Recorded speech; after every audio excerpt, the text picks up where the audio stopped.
Friend, central Bank of India ने आज हम आपको बैंकिंग की कुछ इम्पॉर्टेंट बात करेंगे, जिसमें सेंट्रल बैंक ऑफ इंडिया ने अपने फाउंडर के 140वें बर्थ एनिवर्सरी पर कुछ नई स्कीमें लॉन्च की हैं जो आम जन के लिए बहुत ही फ़ायदेमंद है।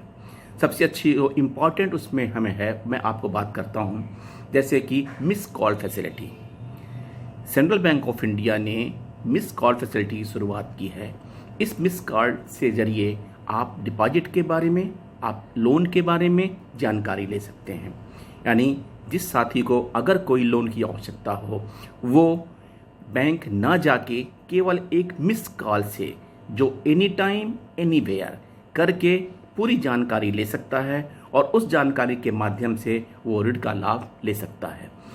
सेंट्रल बैंक ऑफ इंडिया ने बताया है कि यदि आपको लोन के बारे में जानकारी चाहिए, लोन संबंधी कोई बात करनी हो, तो 9223-901-111 पे आप फ़ोन कर सकते हैं, यानी मिस कॉल दे सकते हैं और SMS दे सकते हैं।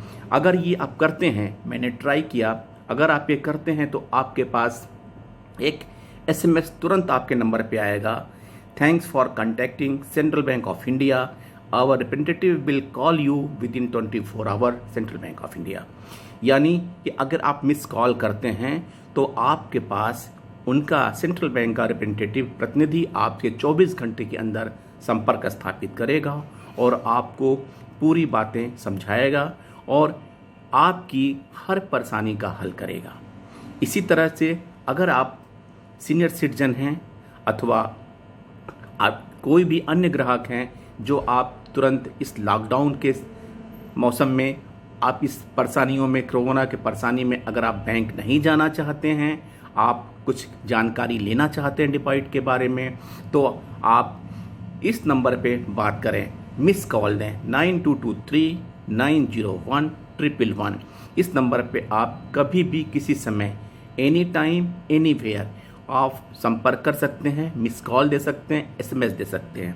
आप मिस कॉल और SMS देने के बाद आपके पास उनका जवाब आएगा, एक SMS आता है और विद इन 24 आवर उनके प्रतिनिधि आपसे संपर्क करेंगे और आपको जो भी आपकी डिपॉजिट संबंधी जिज्ञासा है उसे उसका समाधान करेंगे।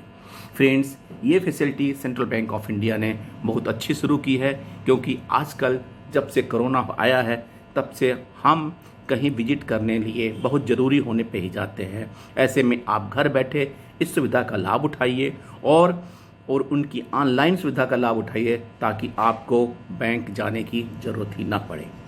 फ्रेंड्स, इसके अलावा दो और मुख्य खबरें हैं, जिसमें एक RBL बैंक एक प्राइवेट बैंक सेक्टर बैंक है, जिसको RBI ने अधिकृत किया है एजेंसी के रूप में काम करने के लिए, जो जो गवर्नमेंट ट्रांजैक्शन डील करेगी।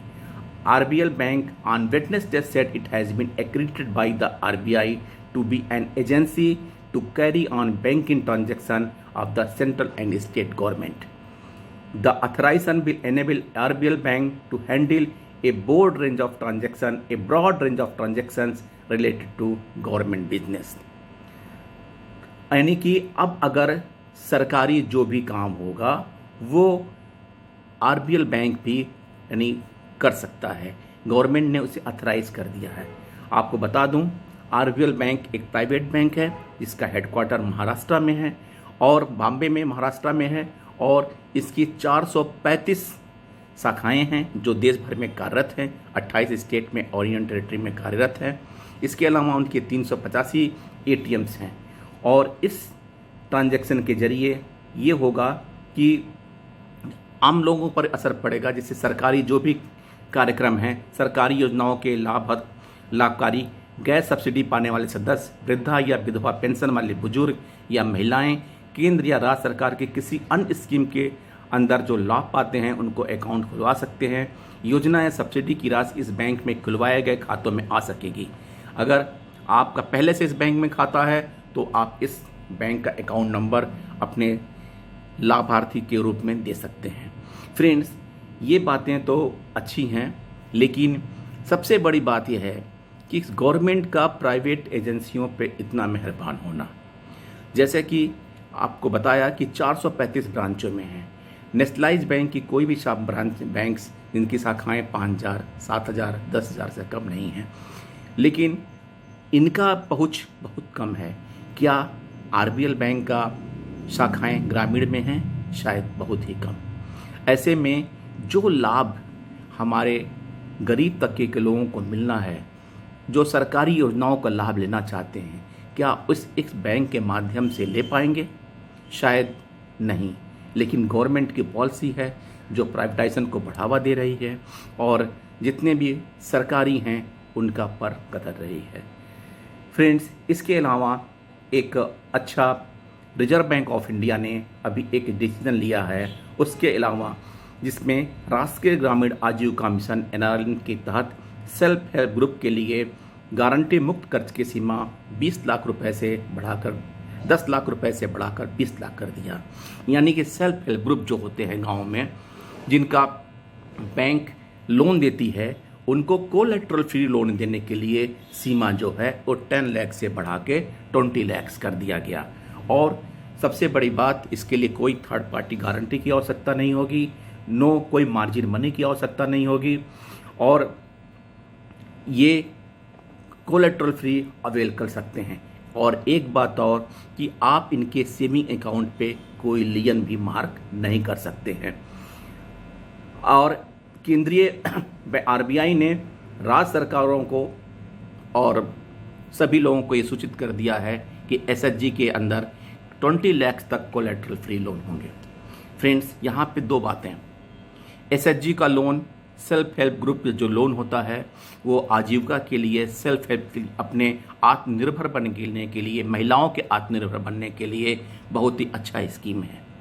लेकिन सरकार का 20 लाख तक कोलेट्रल फ्री करना कहाँ तक उचित है? क्योंकि पहले से पब्लिक सेक्टर बैंक जिनका काफ़ी पैसा इन लोनों में मतलब इन्वॉल्व होता है, उनको सरकार के एजेंसियों द्वारा रिकवरी में सहायता ना मिलने से ये ज़्यादातर पैसे डूबने के चांसेस रहते हैं।